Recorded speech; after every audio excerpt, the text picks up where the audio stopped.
যেটার ব্যাপারে আল্লাহ রসুল বলেছে সবচাইতে নিকৃষ্ট হলো চাওয়া, হালাল বটে তবে নিকৃষ্ট হলো চাওয়া। আবগরুল হালালি ইনদাল্লাহিল ইসনাদ ওয়াস-সুআল ওয়াত-তালাক। দুইটা জিনিস নিকৃষ্ট তবে হালাল, এক নম্বর হলো চাওয়া আর দুই নম্বর হলো তালাক দেওয়া। এটা জায়েজ তবে নিকৃষ্ট জায়েজ।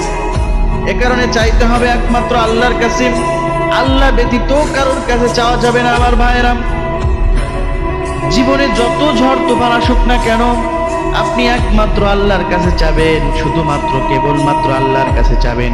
আল্লাহ রাব্বুল আলামিন বলে, বান্দা যদি আমার কাছে না চায় আমি আল্লাহ তার উপরে রাগান্বিত হয়ে যাই, আমি আল্লাহ তার উপরে রাগ করি। মানুষের স্বভাব হলো মানুষের কাছে চাইলে মানুষ রাগান্বিত হয়। মেম্বারের ভোট দিয়েছেন, চেয়ারম্যানকে আপনি ভোট দিয়ে জয়যুক্ত করেছেন, এমপি সাহেবকে ভোট দিয়ে জয়যুক্ত করলেন।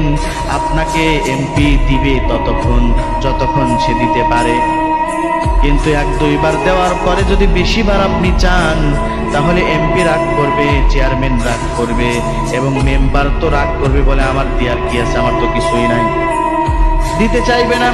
এমনকি মা বাবার কাছে চাইলেও রাগ করেন, পৃথিবীতে আপন জন মহাব্বতের মানুষের কাছে বারবার চাইলেই রাগ করেন। আত্মীয় স্বজনের কথা তো কইবই না, আত্মীয় স্বজনের বাড়িতে এক থেকে দুইবার গেলে রাগ করে।